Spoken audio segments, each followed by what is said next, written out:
உறவுகளே இன்றைக்கான வீடியோ என்னென்னு பார்த்தீங்கன்னா, அதாவது வீக்லி மீல் பிளான் தான். அதாவது வீக்லி மீல் பிளான் வந்து பார்த்தீங்கன்னா, வாரம் வாரம் வந்து சனிக்கிழமை நான் வந்து போடலான்ட்டு இருக்கேன். அதுக்கப்புறம் வந்து கிட்ஸுக்கான ஹெல்த்தியான ஸ்நாக்ஸ் வந்து வந்து பார்த்திங்கன்னா, சண்டே வந்து நான் போடலான்ட்டு இருக்கேன் ஈவினிங்கில். ஸோ நீங்கள் வந்து சப்ஸ்கிரைப் பண்ணி வச்சுக்கோங்க. நிறைய பேர் சப்ஸ்கிரைப் பண்ணாமே பார்க்குறீங்க. சப்ஸ்கிரைப் பண்ணிக்கிட்டால் உங்களுக்கு வந்து நோட்டிஃபிகேஷன் வரும். கண்டிப்பாக இந்த வீடியோ யூஸ்ஃபுல்லாக இருக்கும். நீங்கள் பாருங்கள். ஸோ வந்து பார்த்திங்கன்னா, இன்றைக்கி வந்து ஃபஸ்ட்டு வந்து மண்டே. அது இல்லாமல் இந்த வீடியோவில் என்னென்ன காய்கறி வாங்கணும், இந்த மீல் பிளான் பண்ணியிருக்கோம், இதுக்கு என்னென்ன காய்கறி வாங்கணும், அதுக்கான அமௌண்ட் என்ன ஆகும், அதையும் வந்து இந்த வீடியோ கடைசியில் நான் சொல்லியிருக்கேன். வீடியோ வந்து ஃபுல்லாக பாருங்கள், ஸ்கிப் பண்ணாமல் பாருங்கள். வாங்க வீடியோக்குள்ளே போகலாம். அப்போ வந்து மண்டே வந்து பார்த்திங்கன்னா கருப்பு உளுந்து கஞ்சி. அதை எப்பவும் சொல்கிற மாதிரி கருப்பு உளுந்து நீங்கள் எடுத்துக்கணும். ரெகுலராக எடுத்துக்கிறனால ரொம்பவே உடம்புக்கு ரொம்ப நல்லது. ஸோ இதில் வந்து நீங்கள் தேங்காய்லாம் போட்டு எடுத்துக்கோங்க. அப்போ வந்து பார்த்திங்கன்னா வயிற்றில் புண்ணு கூட இருந்ததுன்னா கூட சரியாயிடும். ஸோ வந்து அந்த மாதிரி ட்ரை பண்ணுங்கள். நாட்டு சக்கரை தேங்காய்லாம் போட்டு எடுத்துக்கிறது நல்லது. இது வந்து சிம்பிளாக செய்யலாம். எப்படி செய்யணும் ஏதாவது டவுட் இருந்தால் கூட நீங்கள் கமெண்டில் கேளுங்க. நான் அதை பற்றி நான் உங்களுக்கு தனியாக வீடியோ போடுறேன். அதுக்கப்புறம் வந்து பார்த்திங்கன்னா மத்தியானம் வந்து மஷ்ரூம் பிரியாணி, அதாவது மஷ்ரூம் பிரியாணி அந்த மாதிரி. ஏன்னா வந்து மண்டே வந்து உங்களுக்கு சிம்பிளாக சமைக்கணுன்ற போது அதாவது ஒன் பாட்டில் செய்கிற மாதிரி மஷ்ரூம் பிரியாணி செஞ்சுக்கலாம். அதுக்கு தொட்டுக்கு வந்து முட்டை அவிச்சிட்டு தயிர் பச்சடி வச்சுக்கிட்டோன்னா அதுவே ரொம்ப ஃபில்லிங்காக நம்ம ஃபீல் பண்ணுவோம். அது சிம்பிளாக இருந்தாலும் வந்து மஷ்ரூமில் வந்து ஹெல்த்தியாகவும் இருக்கும். ஸோ வந்து மஷ்ரூம் முட்டை தயிர் பச்சடின்னும் போது உங்களுக்கு நல்லா ஃபில்லிங்காக இருக்கும் நீங்கள் லஞ்சும். அதுக்கப்புறம் வந்து பார்த்திங்கன்னா நைட்டுக்கு வந்து பார்த்திங்கன்னா ரவா தோசை கார சட்னியோடு எடுத்துக்கும் போது நல்லாயிருக்கும். ரவா தோசையில் வந்து கேரட்லாம் போட்டு செஞ்சேன்னா இன்னமும் கொஞ்சம் ஹெல்த்தியாக இருக்கும். ட்ரை பண்ணி பாருங்கள், நல்லாயிருக்கும். அதுக்கப்புறம் வந்து பார்த்திங்கன்னா செவ்வாய்க்கிழமை வந்து எப்போவுமே நான் சொல்லியிருக்கேன்ல, செவ்வாய்க்கிழமைனா எப்போவுமே வாரத்தில் ஒரு 2 நாளாவது சாம்பார் பருப்பு அந்த மாதிரி சாப்பிட பாருங்கள். அதுவும் ரொம்ப முக்கியம். மதியானத்துக்கு வந்து பார்த்திங்கன்னா சாம்பார், காய்கறி சாம்பார். அதாவது காய்கறி வந்து நிறைய போட்டு வைங்க. கத்திரிக்காய், முருங்கைக்காய், அதுக்கப்புறம் வந்து பார்த்திங்கன்னா முள்ளங்கி அந்த மாதிரிலாம் போட்டு எல்லா காயும் போட்டு வைங்க. ரொம்ப நல்லாயிருக்கும், நல்லதும் கூட. நிறைய வந்து காய்கறி சாப்பிட்றதுனால நம்ம உடம்பு வந்து நல்லா ஆரோக்கியமாக இருக்கும். அதுக்கப்புறம் வந்து கோஸ் பொரியல், அதாவது இந்த பாசிப்பருப்புலாம் போட்டு கோஸ் பொரியல் வச்சா நல்லாயிருக்கும். ஸோ அது மாதிரி வச்சு பாருங்கள். அதுக்கப்புறம் வந்து பார்த்தா நைட்டுக்கு வந்து அதே இட்லி, அதே தோசை சாம்பார் வச்சு அதோட முடிச்சுங்க நைட்டு டின்னரையும். அதுக்கப்புறம் வந்து பார்த்திங்கன்னா புதன்கிழமை வந்து இந்த நீங்கள் மாவு ஆட்டியிருப்பீங்களே இட்லிக்கு மாவு ஆட்டியிருப்பீங்க. ஸோ அந்த மாவுலேயே நீங்கள் அந்த ராகி மாவு, நீங்கள் வீட்டில் எப்போவுமே வந்து பார்த்திங்கன்னா கோதுமை மாவு, ராகி மாவு, அதுக்கப்புறம் வந்து பார்த்திங்கன்னா கோதுமை மாவு, ராகி மாவு, இட்லி மாவு இதெல்லாம் வந்து நீங்கள் ரெடி பண்ணி வச்சுக்கிட்டிங்கன்னா நீங்கள் வந்து அதில் வந்து நீங்கள் ராகி கூட கலந்துக்கிட்டு நீங்கள் வந்து தோசை சுட்டு சாப்பிட்லாம். அதாவது ஒரே மாதிரி இட்லி தோசை சாப்பிட்டு போர் அடிக்கும் போது இந்த மாதிரி நீங்கள் ராகி தோசை வந்து கூட சுட்டு சாப்பிட்லாம். அதில் வந்து கலந்து வச்சுக்கணும். ஆனால் நீங்கள் காலையில் எழுந்திரிப்பீங்களா அந்த டைம்லேயே நீங்கள் கலந்து வச்சுக்கிட்டிங்கன்னா கொஞ்சம் செட் ஆகிடும். நீங்கள் ஊற்றி சாப்பிடும்போது நல்லா தான் இருக்கும். ஏன்னா ஏற்கனவே நீங்கள் அரைச்சி வச்சுருக்கும் போது புளிச்சு தான் இருக்கும். ஸோ இதோடு நீங்கள் கலந்துக்கும் போது நல்லாயிருக்கும்.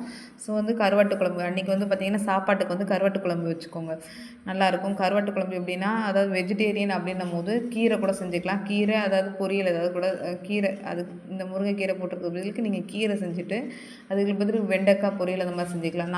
நான் வெஜிடேரியன் தான் அப்படின்னும் போது நீங்கள் அந்த மாதிரி கருவாடு, அதாவது மொச்சை அதாவது வாழைக்காய் மொச்சை அதெல்லாம் போட்டு கருவாட்டு குழம்பு வச்சுட்டு அதுக்கு முருங்கீரை பொரியல் பண்ணால் நல்லாயிருக்கும். ஸோ வந்து அதை நீங்கள் காலைல ராகி தோசைக்கும் யூஸ் பண்ணிக்கலாம், மதியானம் வந்து பார்த்திங்கன்னா சாப்பாட்டுக்கு யூஸ் பண்ணிக்கலாம்.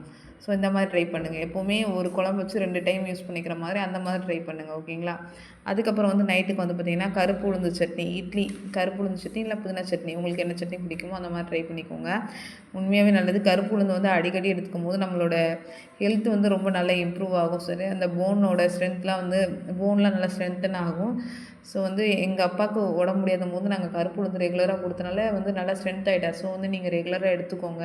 இந்த ஃப்ராக்சர்லாம் ஆனவங்களாம் கூட ரெகுலராக எடுத்துக்கும் போது அவங்களோட எலும்பு வந்து கொஞ்சம் நல்லா ஸ்ட்ரென்த்தாக ஆகும். ஸோ நீங்கள் ட்ரை பண்ணி பாருங்கள். அதுக்கப்புறம் வந்து பார்த்திங்கன்னா வியாழக்கிழமை வந்து பார்த்திங்கன்னா கருப்பு உளுந்து கஞ்சி காலையில். ஸோ வந்து வீக்லி 2 டைம்ஸ், அதாவது மண்டேவும் வியாழக்கிழமையும், திங்கட்கிழமையும் வியாழக்கிழமையும் எடுத்துக்கோங்க. அதுக்கப்புறம் வந்து பார்த்திங்கன்னா அன்றைக்கி வந்து கொள்ளு பருப்பு சாதம், அதாவது கொள்ளு பருப்பு இந்த கிளைமேட்டுக்கு ரொம்ப நல்லது. ஸோ வந்து நீங்கள் கொள்ளு பருப்பு வேக வச்சு தானே எடுப்பீங்க. ஸோ அந்த வேக வச்சு எடுக்கும் போது அந்த தண்ணியை வந்து வேஸ்ட் பண்ணிடாதீங்க. ஸோ அதை நீங்கள் ரசம் வச்சுக்கோங்க.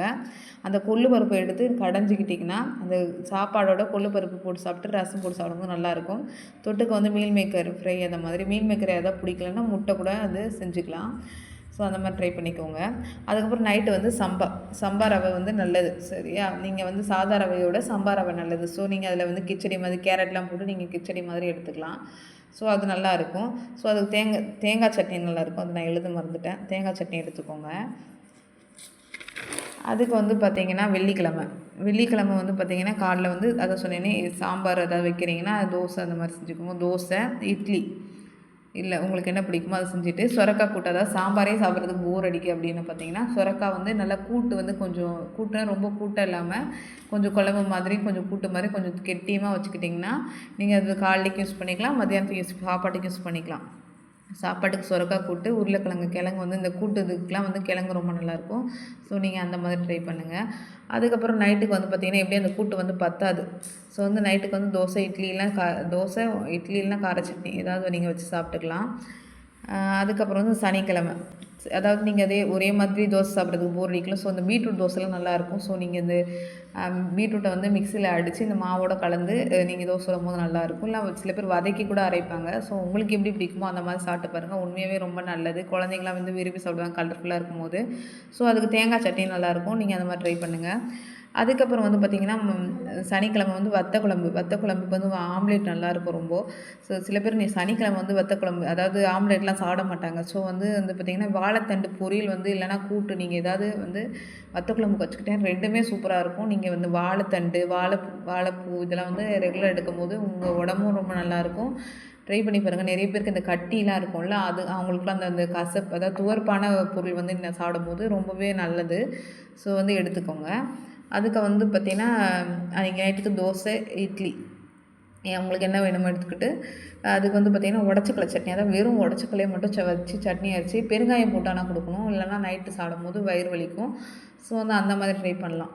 சரிங்களா? இந்த மாதிரி நைட்டுக்கு கொடுங்க. அதுக்கப்புறம் வந்து ஞாயிற்றுக்கிழமைக்கு என்ன பண்ணணும்னா, நம்ம வாங்கி வச்சுருப்போம்ல இந்த பீட்ரூட், கேரட்லாம் வாங்கி இதுக்கு முன்னாடி சொன்னால, அதில் இருக்க மிக்சிங், அதாவது ராகி அடையில் வெறும் வந்து நீங்கள் வந்து வெங்காயம், கீரை மட்டும் போட்டு சுடுறதோட இந்த மாதிரி கேரட், பீட்ரூட், வெங்காயம், முருங்கைக்கீரை இதெல்லாம் நீங்கள் போட்டு அடையாக தட்டி எடுத்து சாப்பிடும்போது உண்மையாகவே ரொம்பவே நல்லது. நீங்கள் இந்த மாதிரி ட்ரை பண்ணி பாருங்கள். சரிங்களா? வெறும் வந்து வெங்காயமும் பச்சை மிளகா, கீரை போடுறதுக்கு பதில் நீங்கள் கீரை எல்லாத்தையுமே மிக்ஸ் பண்ணி போடும்போது ரொம்பவே ஹெல்த்தியாக இருக்கும். நீங்கள் இந்த மாதிரி எடுத்துக்கோங்க. அதுக்கு வந்து கார சட்னி நல்லாயிருக்கும். உங்களுக்கு தேங்காய் சட்னி பிடிக்கும்னா தேங்காய் சட்னி கூட எடுத்துக்கலாம். சரிங்களா? அப்புறம் மத்தியானத்துக்கு சாப்பாட்டுக்கு உங்களுக்கு என்ன சிக்கனா, மட்டனா, ஃபிஷ் உங்களுக்கு என்ன பிடிக்குமோ அது மாதிரி செஞ்சுக்கோங்க. சரி, நைட்டுக்கு வந்து பார்த்திங்கன்னா அந்த குழம்பு வச்சுக்கிட்டே நைட்டுக்கு வந்து கோதுமை தோசை ஊற்றிக்கோங்க. ஸோ வந்து சிம்பிளாக முடிஞ்சிடும். சரி, இதுக்கு வந்து நம்ம எவ்வளோ வந்து என்னென்ன மாதிரி வெஜிடபிள்ஸ் வாங்கணுன்ற மாதிரி அதை வந்து நான் இப்போ சொல்கிறேன் பாருங்கள். பார்த்தோன்னா ஃபஸ்ட்டு வந்து மஷ்ரூம் பிரியாணி சொன்னேன்னா மண்டே. ஸோ அதுக்கு மஷ்ரூம் வாங்கணும். அது பச்சை மிளகாய், இஞ்சி ஒரு 10 ரூபாய்க்கு, இஞ்சி ஒரு 20 ரூபாய்க்கு, புதினா கொத்தமல்லி ஒரு 30 ரூபாய்க்கு. ஏன்னா புதினா சட்னி அடிக்கடி அரைக்கிறோம்ல, அதனால் புதினா வந்து எப்படியும் புதினா வந்து ஒரு 10 ரூபாய்க்கு உங்களாலே ஒரு 3 கட்டு தருவாங்க. கொத்தமல்லி வந்து பார்த்திங்கன்னா கம்மியாக தான் தருவாங்க. ஸோ வந்து புதினா ஒரு 10 ரூபாய்க்கும், கொத்தமல்லி ஒரு 20 ரூபாய்க்கும் வாங்கிட்டீங்கன்னா நீங்கள் அந்த வாரத்துக்கே யூஸ் பண்ணிக்கலாம். ஸோ இந்த மாதிரி வாங்கிக்கோங்க. கேரட் வந்து ஒரு 30 ரூபாய்க்கு வாங்கிக்கோங்க. ஏன்னா வந்து நீங்கள் அடைக்கும் போடணும். அதுக்கப்புறம் இந்த ரவா தோசைக்கு, அதுக்கப்புறம் நீங்கள் சாம்பார்லேயே கொஞ்சம் வேக வைக்கும்போது பருப்பு வேகவும் சேர்த்து போட்டு நல்லா வெந்துடும். அந்த மாதிரி நீங்கள் இது பண்ணிக்கோங்க. அப்புறம் கத்திரிக்காய், முருங்கைக்காய் வந்து சாம்பாருக்கு, கோஸ் வந்து ஒரு பொரியல் சொல்லியிருந்தால முள்ளங்கியும் சாம்பாருக்கு தான். அப்புறம் வந்து நீங்கள் கருவாட்டு குழம்பு வைக்கணும்னா கருவாடு ஒரு 50 ரூபாய்க்கு வாங்கிக்கோங்க. அதுக்கப்புறம் மொச்சை, அப்புறம் முருங்கைக்கீரை, அதுக்கப்புறம் கொள்ளு பருப்பு, அப்புறம் சொரக்காய், உருளைக்கிழங்கு, பீட்ரூட்டு, தேங்காய், வாழைத்தண்டு இதெல்லாம் சேர்த்தா உங்களுக்கு வந்து ஒரு 500 வரும். அதாவது முட்டை, வெங்காயம், தக்காளி சேர்க்காம நான் சொல்கிறேன். ஏன் முட்டை, வெங்காயம், தக்காளி சேர்க்கலன்னா வெங்காயம், தக்காளி வந்து பார்த்திங்கன்னா எப்படியும் ஒரு மாதத்துக்கே ஒரு 4 கிலோ வெங்காயம் செலவாகும்னு வச்சுக்கோங்களேன். அப்போ வாரத்துக்கு 25 ரூபா தான். அதே மாதிரி தக்காளி வெங்காயத்தோட கம்மியாக தான் செலவாகும். ஸோ வந்து அதெல்லாம் வந்து இந்த லிஸ்ட்டில் சேர்க்கலை. வெறும் காய்கறி மட்டும் நீங்கள் அந்த வாரத்துக்கு நீங்கள் என்ன வாங்கணும் அப்படின்னா அப்போ கூட 25 ரூபா தான் ஆகும். வெங்காயம் 25 ரூபா, தக்காளி 25 ரூபா தான் ஆகும். நீங்கள் இந்த மாதிரி வாங்குறத விட்டுட்டு அந்த மொத்தமாக இந்த 4 கிலோ 100 ரூபா அந்த மாதிரி விற்பாங்களோ அந்த மாதிரி வாங்கிக்கோங்க. அதுதான் எப்போவுமே பெனிஃபிட்டாக இருக்கும். நீங்கள் 1 கிலோ வாங்கும்போது ஒரு 5 ரூபா 10 ரூபா நீங்கள் கூட கொடுக்குற மாதிரி தான் இருக்கும்.